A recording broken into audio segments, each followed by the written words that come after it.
Hey there, I'm Muska and welcome to HitScan. We got a bunch of changes and improvements and, well, I guess visual updates and such to the ranked system, some competitive changes coming to Act 2 ranks and end of season sort of Act ranks. There's a lot of questions here and we got some answers. I'm here with Ryan to talk about it, so, well, let's just dive into it. So this basically boils down to how your rank is shown on screen and to your friends and stuff at the end of an act. You know, like in Overwatch, Miska, where, say, you climbed all the way up to mid-masters, like, let's say, 3750 was your peak SR in Overwatch, but then you just go on a massive losing streak and you end up in, like, mid-silver.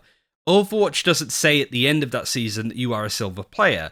It just takes your peak rank and goes, oh, you got to mid-masters, we're going to show that you are a mid-masters player because that was the peak. And this is similar to what they're doing with Valorant, although it's a little bit different.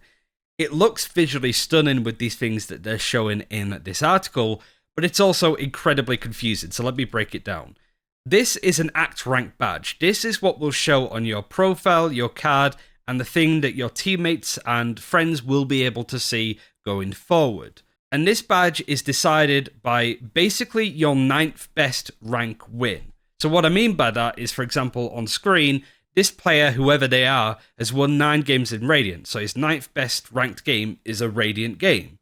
So his badge will display as Radiant. But let's edit this picture a little bit, Miska. Let's doctor it. So this triangle on the bottom right is an Immortal Free icon. Your badge will display as Immortal Free. And that's because your 9th ranked win is a sign of something called Proven Skill, which is a new thing that Valorant have added in.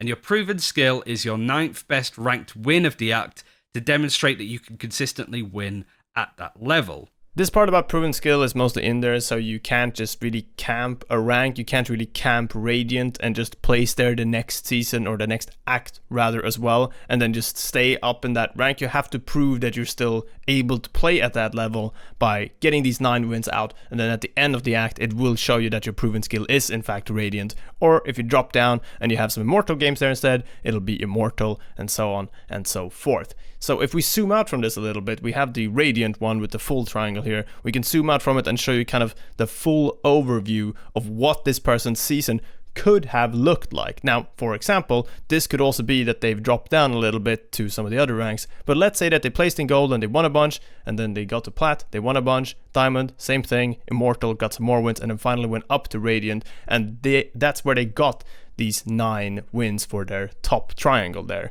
That's a way of also getting to that proven rank and showing sort of your progress throughout the season.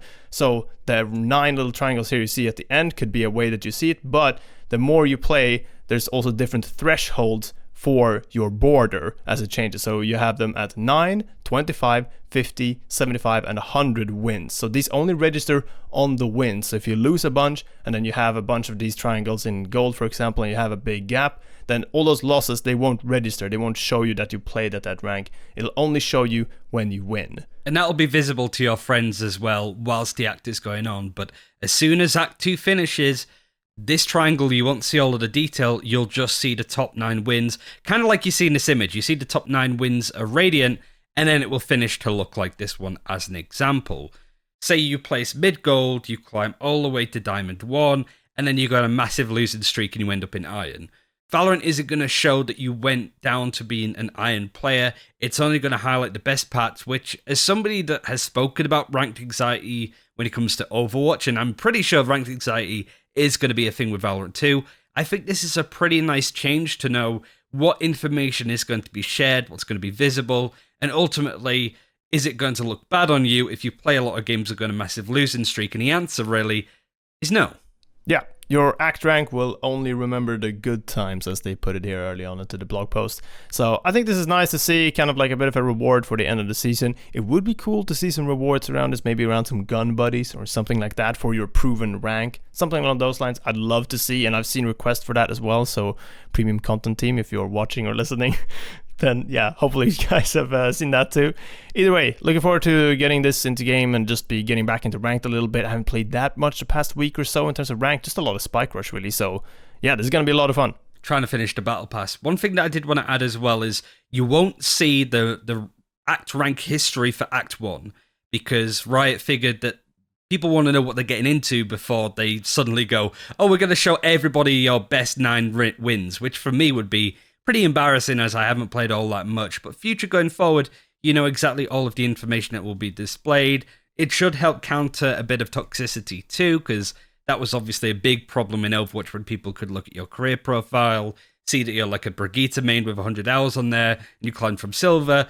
It's just ripe for people ripping into you, right? The other thing that is worth adding when it comes to changes to ranked is the placement system. Just to summarize a little bit, so for an end of an act and such, here's what happens at the end of an act for competitive. Your prior act rank will be saved and locked in your career tab. Act 1 competitive data will be saved. That's not the final triangle, your sort of act rank. That's not that. It won't display that. You will be put back into abridged placements. It will take 3 games to display your matchmaking rank instead of the initial 5. So for the next act, if you already sort of have some data. These placements are quicker as well, as we will reference your MMR from the prior act, so we can quickly access your skill for the current act.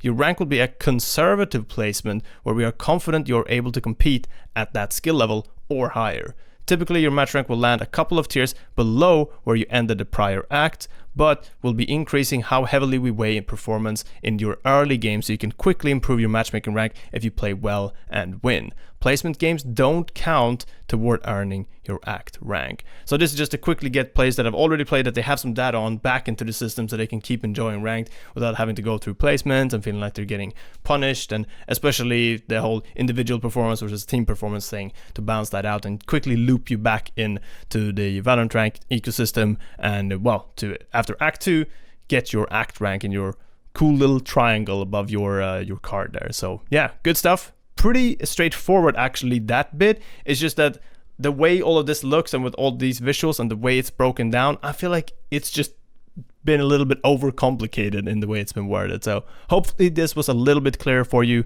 and let us know if there's any more questions in the comments below. In regards to stuff that's coming in the future, Riot did say that at the end of Act 2 they will share another update in next steps for evolving the competitive experience. The top priorities of these areas they're looking into is improving transparency and clarity into your matchmaking rank changes, which has been probably the biggest complaint, Miska, but I do want to come back to that, along with solving some pain points for high-ranked players, probably a leaderboard if I was to guess. We also always welcome hearing from you all of the other features and improvements you want to see, so let us know in the comments, guys, what you think of the system. But the thing that I wanted to come back to, Miska, as somebody that's played a lot of Overwatch that tells you exactly what your SR is, you know exactly where you stand in that game and how many points you get from a win or a loss on average, versus Counter-Strike, which doesn't really tell you anything other than when you've ranked up or down. Which system do you prefer? In a way, I think people fixate a little bit too much on the number or the like picture next to the name. That's not really what ranked is about. That's not really what's gonna get you to improve, to set a target, as in I want this particular PNG picture next to my name. That's just not gonna really get you there. That's why I like it when they don't necessarily focus too much on it, because if you take Overwatch, for example, the SR system there, and really the MMR that you see in most games won't actually reflect your hidden MMR, which is really what the game uses to throw you into certain games and see how they balance those games out. Yeah, you can see exactly when you're gonna rank up or down, but I don't think it's honestly needed to see the exact change for that, because, well, at the end of the day, if you're ranking up, you're probably ranking up because you belong in a higher skill tier, and you do that when you're improving, when you're getting better, and when you do deserve to be higher ranked, not because you're just seeing that you're just a few numbers away from being above that one threshold, because it's kind of arbitrary at the end of the day. So I do kind of prefer Counter-Strikes, and with that, in a way, Valorant as well. And especially you can lose a game, but if you played well yourself, then you know that there's not going to be too much of a knock on your rating at all. So there's a lot of things at play, and I think because of that, Valorant is a lot more forgiving than Counter-Strike system, for example, which I think just punishes everybody in a similar way, right? Yeah. It feels more comfortable. It feels more fluid with Valorant system. I really like that part of Valorant system. I just hope that they keep bringing improvements like this, and that they keep figuring out how to play solo players versus match players and party players and all that until the experience is good. So far, the game's only been out for, well, a little bit less than 2 months. It's really not a lot. Some games' ranked systems were, well, absolutely terrible for the first year of those games being out, and Valorant is, all things considered, in a pretty decent spot. So yeah, hopefully just gonna get better from here on out. And yeah, looking forward to getting back into it. I think that's everything we wanted to go over though, but like I mentioned sort of in the video, us know your feedback, whether you like the system, whether you like these changes. It was a bit complicated, but there was some really cool visual stuff in there, which I think was pretty cool to highlight in this fashion. So let us know what you enjoyed about the video. We also briefly mentioned ranked anxiety. If there's anybody that wants a video on how to deal with that, let me know, because I did it for Overwatch way back when, and I'd love to do it for Valorant too. So without waffling for too much more, let us know what you think. Thanks for watching. Take care. We'll see you then.